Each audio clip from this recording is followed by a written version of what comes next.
Bismillahirrahmanirrahim. Assalamualaikum warahmatullahi wabarakatuh. Anak-anak, hari ini kita akan belajar PAI. Masih di pembelajaran kelima. Kita akan melanjutkan materi minggu sebelumnya. Tapi sebelumnya kita berdoa terlebih dahulu. Wahid Itsnain Salasa. A'udzu billahi minasyaitonir rajim. Bismillahirrahmanirrahim. Raditu billahi rabba wa bil islami dina wa bi Muhammadin nabiyya wa rasula. Rabbi zidni ilma warzuqni fahma. Rabbi shrah li sadri wa yassir li amri wahlul 'uqdatam min lisani yafqahu qawli. Amin ya rabbal alamin. Ya, kita akan belajar bersama. Kita melanjutkan pertemuan minggu lalu. Minggu lalu kita membahas tentang keteladanan dari kekhalifahan Abu Bakar Asy-Syiddiq sama Umar bin Khattab. Hari ini kita akan belajar keteladanan kekhalifahan Utsman bin Affan dan Ali bin Abi Thalib. Ya, kita awali dengan Utsman bin Affan. Ya. Utsman bin Affan itu termasuk khalifah yang ketiga. Khalifah Utsman bin Affan memerintah selama 12 tahun. Dari tahun 644 Masehi sampai 656 Masehi, atau tahun 23 Hijriah sampai tahun 36 Hijriah. Nah, beliau ini dikenal sebagai orang yang kaya raya dan dermawan. Jadi sudah sejak lahir itu Utsman bin Affan itu sudah kaya raya, orang yang kaya raya. Jadi sudah kaya sejak lahir. Tadi dia lahir dari keluarga yang kaya. Nah, bukti kedermawanan Utsman bin Affan itu pada saat masa pemerintahan Abu Bakar, beliau pernah memberikan gandum yang diangkut dengan 1000 unta untuk membantu kaum miskin yang menderita di musim kering. Jadi ini tidak menghalangi ketika menjadi orang yang Islam, yang beriman, dia kaya maupun orang yang duafa, semuanya punya andil. Jadi Allah akan melihat dari tingkat pengorbanan orang Islam tersebut. Begitu halnya dengan ini Utsman bin Affan. Nah, di masa pemerintahannya Utsman bin Affan itu melakukan kodifikasi. Kodifikasi itu menyusun atau membukukan kitab suci Al-Quran. Itu dilatar belakangi karena beliau khawatir akan terjadi perbedaan Al-Quran. Dan saat Abu Bakar itu kan banyak memerangi nabi palsu ya, banyak orang-orang muslim penghafal Al-Quran itu meninggal. Dan ketika juga di masa masa Umar bin Khattab. Nah, ide tentang adanya pengumpulan ayat-ayat Al-Quran itu sudah sejak zaman Abu Bakar dan Umar bin Khattab. Kemudian di zaman Utsman bin Affan ini dilakukan penyusunan dan pembukuan. Nah, kemudian Utsman bin Affan membentuk panitia penyusunan Al-Quran yang diketuai oleh Zaid bin Tsabit. Zaid bin Tsabit ini juga termasuk yang menulis, dia penulis Al-Quran. Nah, anggota dari kepanitiaan penyusunan Al-Quran ini beranggotakan Abdullah bin Zubair dan Abdurrahman bin Haris. Mereka itu termasuk penghafal Quran juga dan yang suaranya merdu. Panitia tersebut bertugas menyalin ulang ayat-ayat Al-Quran dalam sebuah buku yang disebut dengan mushaf,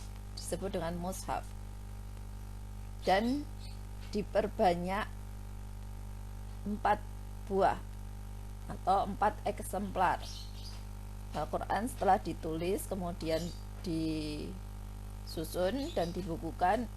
Nah, itu mereka panitia ini menulis sebanyak 4 buah eksemplar. Nah, 1 buah itu disimpan di Madinah yang disebut dengan Mushaf Al-Imam atau dikenal dengan Mushaf Utsmani. Nah, yang lainnya, 3 lainnya itu dikirim ke Madinah, ke Suriah, ke Basrah, dan ke Kufah.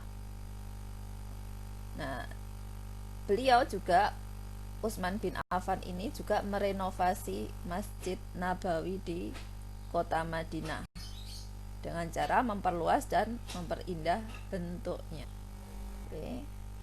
Nah, Utsman bin Affan ini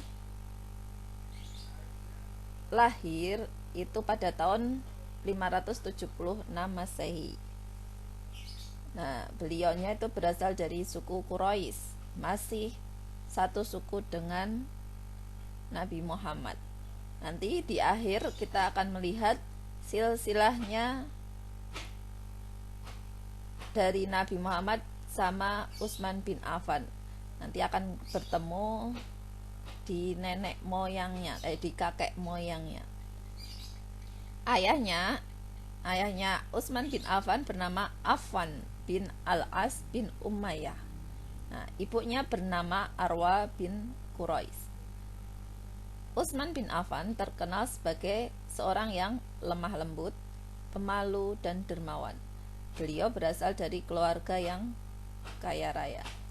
Nah, Utsman bin Affan merupakan khalifah yang ketiga dan mendapat gelar atau julukan Zunnurain, yang artinya memiliki 2 cahaya. Kenapa Utsman bin Affan sampai diberi gelar Zunnurain atau yang memiliki 2 cahaya? Karena beliau menikahi 2 putri Nabi Muhammad SAW, yaitu yang bernama Ruqayyah dan Ummu Kulsum. Nah, Utsman bin Affan itu adalah kekayaannya itu dalam sejarah mencatat bahwa kekayaan yang beliau miliki itu banyak disumbangkan untuk kepentingan umat Islam, untuk perjuangan Islam. Seperti itu. Nah, sampai kekayaan beliau pun sampai hari ini wakaf beliau itu masih ada dan masih bisa kita rasakan yang berada di Arab Saudi. Nah, bukti kedermawanan, walaupun kaya raya, beliau itu dermawan. Beliau termasuk orang yang tidak bakhil ya, beliau orang yang dermawan. Nah, bukti kedermawanan Utsman bin Affan itu yang pertama, membiayai segala keperluan perjuangan umat Islam. Itu mulai sejak dia masuk Islam sampai akhir hayatnya ya. Nah, itu seperti halnya saat perang Tabuk, semua keperluan perang Tabuk beliaulah yang membiayai. Terus yang kedua itu bukti kedermawanan beliau, yaitu mencukupi kebutuhan bahan makanan bagi kaum muslimin di Madinah pada saat kekurangan makan. Seperti tadi ya, memberikan gandum, yang gandumnya itu sampai diangkut oleh 1000 unta. Terus kemudian bukti kedermawanan beliau itu memperbesar dan memperluas bangunan masjid di Madinah, Masjid Nabawi. Bukti kedermawanan yang keempat yaitu menyantuni anak yatim piatu yang orang tuanya itu mati syahid. Ini korban dari perang fisabilillah. Yang kelima, bukti kedermawan beliau itu membeli sumur Ar-Rahmah. Yang pemiliknya, awal pemiliknya itu orang Yahudi. Nah, saat itu orang Yahudi yang pemilik sumur ini menjual air kepada masyarakat di Madinah itu, kepada masyarakat yang ada di sekeliling situ itu dengan harga yang mahal.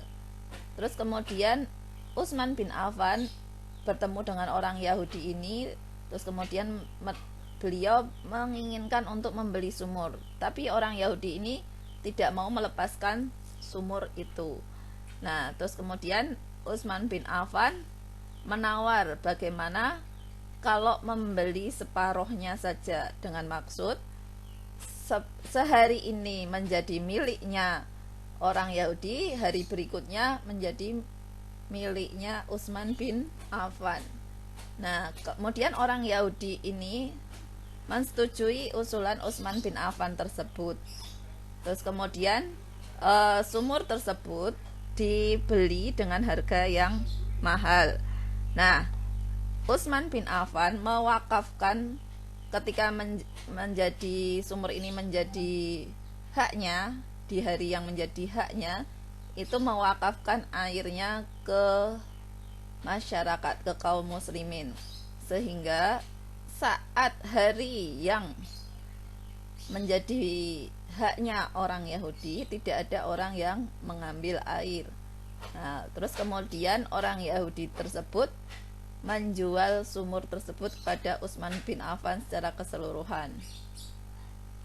Nah, itulah akhirnya sumur Ar-Rahmah itu menjadi milik Utsman bin Affan yang akhirnya diwakafkan sehingga menjadi milik umum, milik masyarakat muslim, kaum muslim.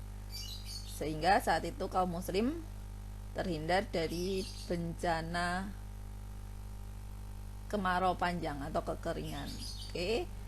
Nah, bukti kedermawanan Utsman bin Affan yang keenam yaitu Utsman bin Affan mencukupi segala kebutuhan peralatan pada saat kaum muslimin melakukan pengembangan wilayah atau perluasan wilayah. Jadi ketika sejak zaman Abu Bakar As-Siddiq, umat Islam kan melakukan perluasan wilayah. Begitu juga di zaman Umar bin Khattab. Nah, ini dilanjutkan oleh Utsman bin Affan.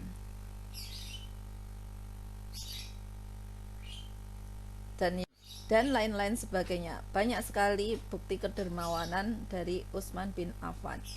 Nah, kita sekarang akan belajar tentang keberhasilan Utsman bin Affan ketika menjadi khalifah pada masa kepemimpinannya. Nah, Utsman bin Affan ini diangkat menjadi khalifah ketika usia beliau 70 tahun. Beliau memerintah menjadi khalifah tersebut selama kurang lebih 12 tahun. Tadi ya sudah dijelaskan dari tahun 644 Masehi sampai 656 Masehi atau tahun 23 Hijriah sampai 35 Hijriah. Beliau menggantikan Umar bin Khattab menjadi seorang khalifah. Nah, apa saja sih prestasinya atau keberhasilan Utsman bin Affan selama menjadi khalifah? Yang pertama, itu menyusun dan membukukan Al-Quran yang kita kenal dengan sebutan Mushaf Utsmani. Yang kedua, bertambahnya kekuasaan Islam, tambah luasnya wilayah kekuasaan Islam. Yang satu meliputi dari Mesir sampai ke India. Yang ketiga, menciptakan angkatan laut yang handal, yang ulung dan tangguh dengan pembuatan kapal-kapal besar.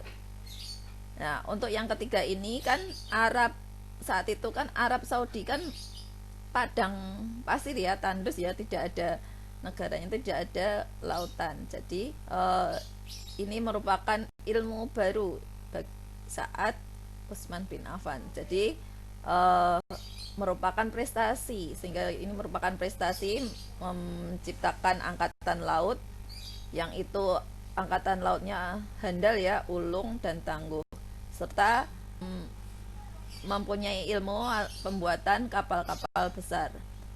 Keberhasilan yang keempat yaitu merenovasi Masjid Nabawi di kota Madinah dengan cara memperluas dan memperindah bentuknya. Terus prestasi yang kelima, perluasan wilayah Islam. Prestasi yang keenam itu sanggup memberangkatkan dan memimpin perang di usia beliau yang tidak lagi muda, sudah lanjut usia ya, karena tadi menjadi khalifah 70 tahun. Nah, sekarang kita akan belajar tentang Khalifah Ali bin Abi Thalib. Dia punya gelar Karamallahu wajhah. Oke.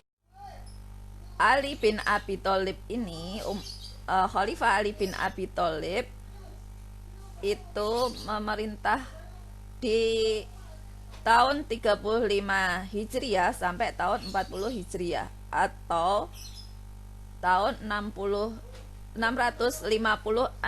sampai 661 Masehi. Nah, Ali bin Abi Thalib ini merupakan sepupu sekaligus menantu Nabi Muhammad Shallallahu Alaihi Wasallam. Oh, bukan sepupu ya, keponakan, maaf. Ibu salah menulis. Ali bin Abi Thalib ini merupakan keponakan sekaligus menantu dari Ali bin sepupu karena Ali bin Abi Thalib ini putra dari pamannya. Iya betul, sepupu, betul. Sepupu dari Nabi Muhammad dan juga menantu dari Nabi Muhammad. Beliau merupakan khalifah keempat yang memiliki banyak kelebihan. Nah, Ali bin Abi Thalib ini merupakan pribadi yang penuh semangat karena beliau itu masih muda. Ini termasuk asabiqunal awalun dari golongan anak-anak. Jadi ketika beliau memimpin menjadi khalifah ini tergolong masih muda. Nah, Ali bin Abi Thalib itu juga termasuk orang yang gagah berani, penasehat yang bijaksana, terus kemudian orang yang sederhana, terus kemudian orang yang dermawan pula, dan merupakan penasihat hukum yang cerdas dan ulung. Nah, Khalifah Ali bin Abi Thalib ini juga selalu mengajak pegawainya atau rakyat, pegawai kan kalau kemarin di kekhalifahan Umar bin Khattab itu kan ada sistem kepegawaian. Umar bin Khattab membentuk salah satu prestasinya sistem kepegawaian. Nah, ini kan diturunkan sampai ke Utsman dan Ali bin Abi Thalib. Nah, untuk kepegawaian di pemerintahannya Ali bin Abi Thalib ini, Ali bin Abi Thalib mengajak pegawainya itu untuk hidup sederhana, hidup hemat, zuhud, dan berbelas kasihan kepada rakyatnya. Jadi begitu juga dengan Ali bin Abi Thalib yang beliau ketika menjabat menjadi khalifah, beliau itu orang yang sangat sederhana. Jadi tidak ada perubahan kehidupannya dari dia sebelum menjadi khalifah sampai dia menjadi khalifah. Sama-sama masih sederhana, bahkan sangat sederhana sekali. Nah, ini beliau tunjukkan menjadi teladan bagi pegawainya, dan begitu juga pegawainya pun diajak seperti hal tersebut. Ya, Ali bin Abi Thalib ini lahir di kota Makkah pada tahun 602 Masehi. Nah, Ali bin Abi Thalib ini adalah anak dari pamannya ya, anak dari pamannya Nabi Muhammad yang bernama Abu Thalib. Nah, Ali bin Abi Thalib ini punya ibu yang bernama yang bernama Fatimah binti As'ad bin Hashim bin Abdul Manaf. Ini masih satu nenek moyang dengan Nabi Muhammad. Nah, ayahnya tadi bernama Abi Thalib, Abu Thalib bin Abdul Muthalib. Abdul Muthalib itu kakeknya Nabi Muhammad. Nah, ayahnya Nabi Muhammad itu kan bernama Abdullah, anak ke 10 ya dari Abdul Muthalib. Ini Abu Thalib, ini pamannya Nabi Muhammad, sama-sama anaknya Abdul Muthalib. Jadi antara Abdul Muthalib Abu Thalib sama Abdullah itu kakak beradik. Nah, Abu Thalib ini pamannya Nabi Muhammad ini atau ayahnya Ali bin Abi Thalib ini sangat berjasa pada awal perjuangan Islam. Abu Thalib itu termasuk pamannya yang selalu melindungi Nabi Muhammad dari usaha-usaha jahat kaum kafir Quraisy. Beliaulah yang menjadi orang terdepan untuk melindungi Nabi Muhammad. Namun dalam sejarahnya Abu Thalib ini belum mau masuk Islam sampai di akhir hayatnya.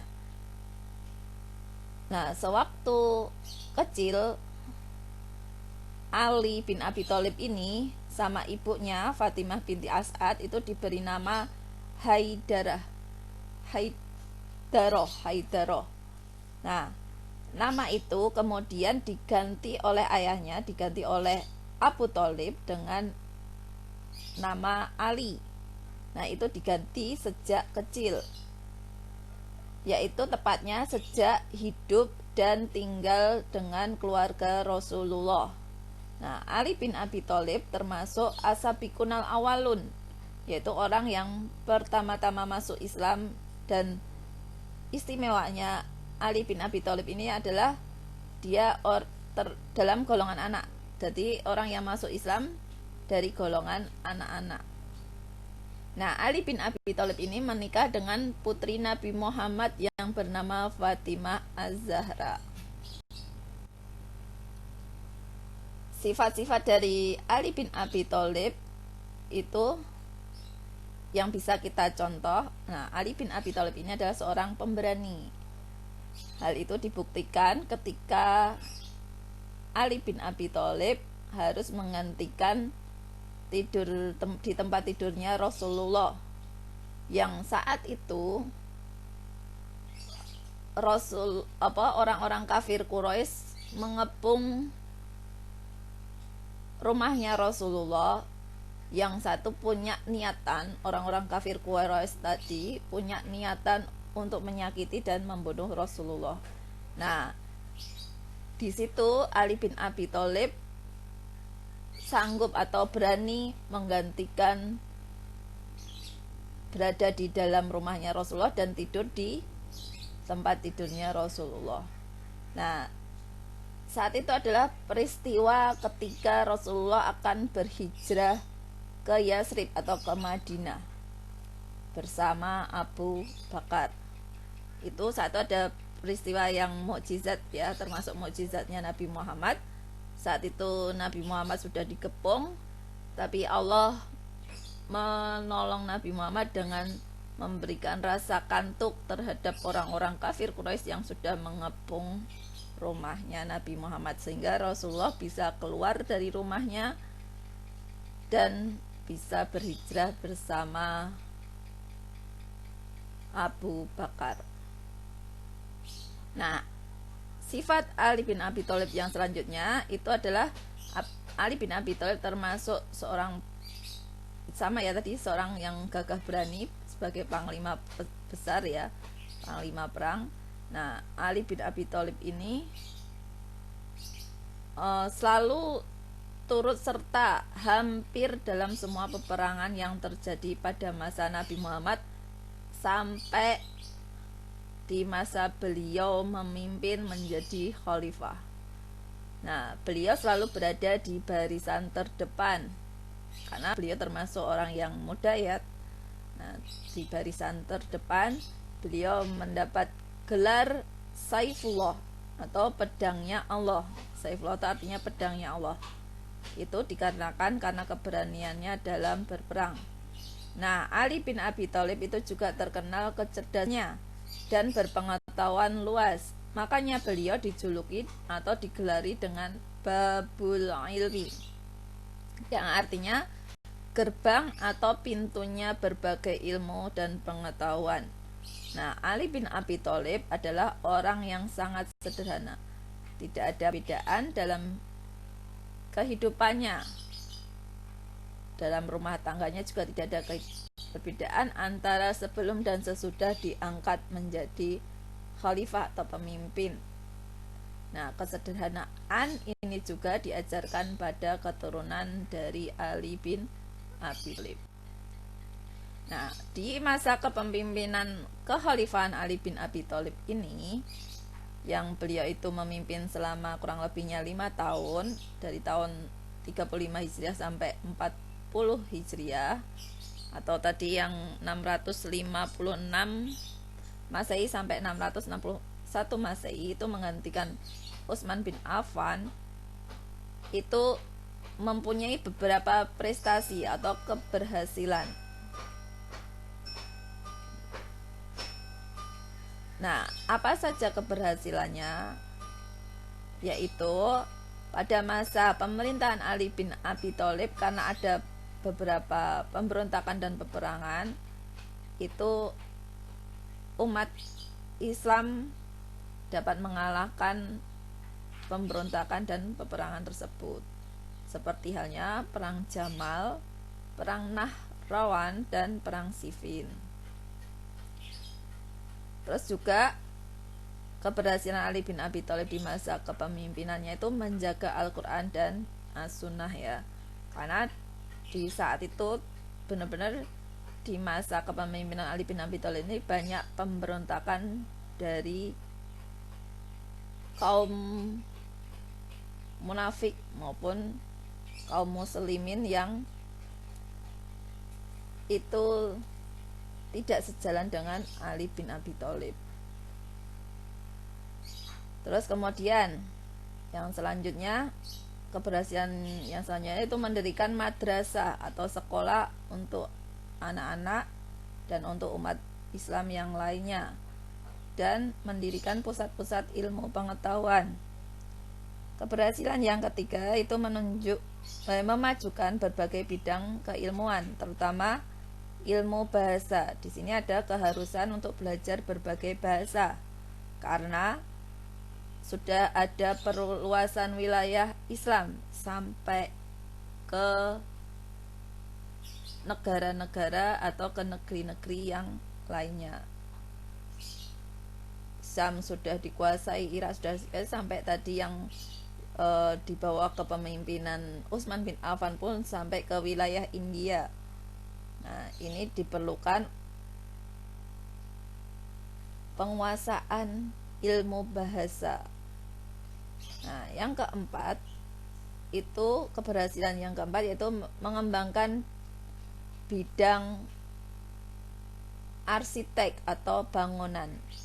Nah, ini terutama pengembangan ini di kota Kufah.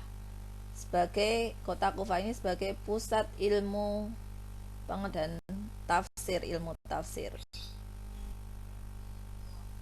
Oke, ya itu ya tentang kekhalifahan Utsman bin Affan dan Ali bin Abi Thalib. Nah, untuk tugas hari ini, Ibu minta kalian menceritakan kisah keteladanan Rasulullah dari yang kita pelajari ya, dari cerita kisah keteladanan Rasulullah sama empat sahabat Rasulullah ini yang sudah kita pelajari di pembelajaran kelima ini. Tugasnya yaitu ceritakan di depan anggota keluargamu atau teman sepermainanmu. Pilih salah satu, mau di anggota keluargamu boleh atau teman sepermainanmu. Itu dengan cara kalian memilih salah satu saja yang mau kalian ceritakan di depan anggota keluargamu atau teman sepermainanmu, untuk pilih satu saja. Apakah kalian mau memilih keteladanan Rasulullah? Apakah kalian mau memilih tentang keteladanan Abu Bakar As-Siddiq radhiyallahu anha, atau keteladanan Umar bin Khattab radhiyallahu anha, atau keteladanan Utsman bin Affan radhiyallahu anha, atau keteladanan Ali bin Abi Thalib radhiyallahu anha? Silahkan pilih salah satu. Nah, itu silahkan ceritakan dengan bahasa kalian sendiri, tidak harus sama dengan buku, atau yang paling intinya kalian pelajari dulu tentang kisah-kisah beliau, kisah-kisah Rasulullah atau sahabat Rasulullah. Nah, setelah itu kalian ceritakan mana yang kalian anggap mudah untuk kalian ceritakan. Nah, tugas ini dimaksudkan adalah yang pertama untuk kalian latihan berani berbicara di depan orang. Yang ini tidak asal berbicara, tapi kalian berbicara ada sejarahnya, dan ada yang harus kalian petik dari pembelajaran dari kisah tersebut.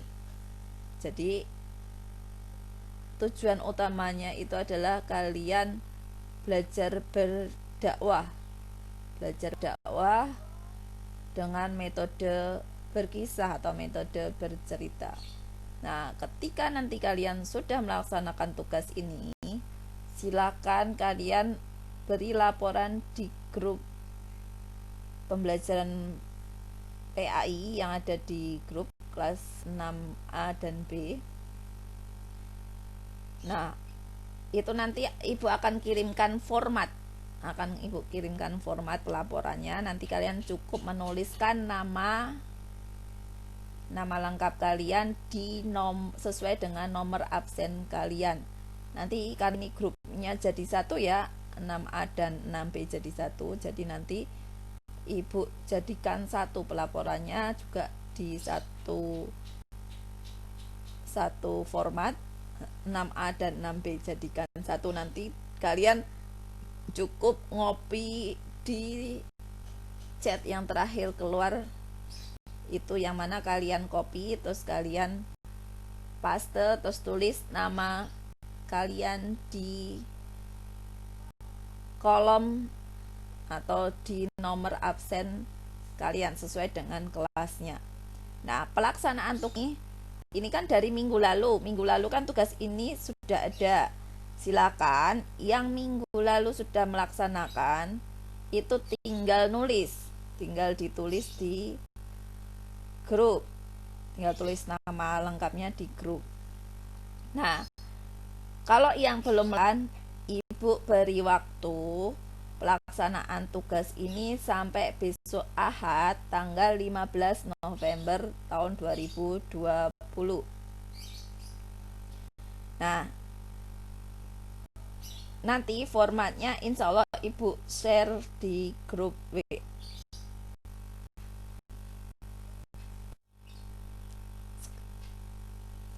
Itu tadi penjelasan tentang tugas. Nah, tadi Ibu dalam menjelaskan materi, Ibu akan menjelaskan silsilah keluarga Utsman bin Affan dan Ali bin Abi Thalib, kesamaan keturunan dari Nabi Muhammad sampai kemana.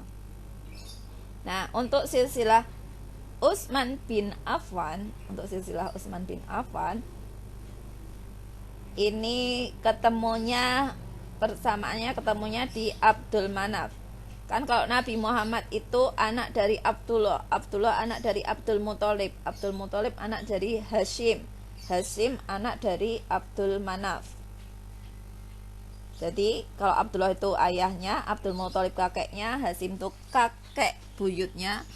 Nah, Abdul Manaf itu kakek canggahnya Nabi Muhammad.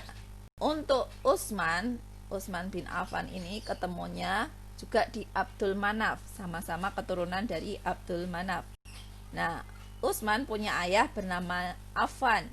Affan punya orang tua bernama Abu Al-As. Abu Al-As ini punya orang tua bernama Umayyah. Umayyah punya orang tua bernama Abdi Syam. Abdi Syam ini punya orang tua bernama Abdul Manaf. Itu persamaan silsilah ya, silsilahnya. Untuk yang Ali bin Abi Thalib ya, Ali bin Abi Thalib ini masih keluarga dekatnya Nabi Muhammad. Kan Nabi Muhammad punya ayah bernama Abdullah, punya kakek bernama Abdul Muthalib. Jadi Abdullah itu anaknya Abdul Muthalib. Ali punya ayah namanya Abu Thalib. Abu Thalib punya ayah bernama Abdul Muthalib. Jadi ketemunya sama-sama satu kakek. Satu kakek ya, antara Nabi Muhammad dan Ali itu satu kakek. Kakeknya bernama Abdul Muthalib. Oke, itu saja ya pembelajaran kali ini. Kita cukupkan. Insya Allah minggu depan kita akan ada evaluasi pembelajaran ke-5. Bisa kalian persiapkan belajar mulai dari minggu-minggu ini, sekaligus persiapan untuk PAS, nyicil belajar bab 5 dulu, terus nanti bab 1 sampai bab 4. Karena tanggal 1 Desember sudah PAS, sudah mulai PAS. Hari pertama insya Allah adalah PAI dan bahasa Jawa. Oke, itu saja penjelasan dari Bu Tasnim. Kita tutup dengan bacaan tahmid dan doa setelah belajar.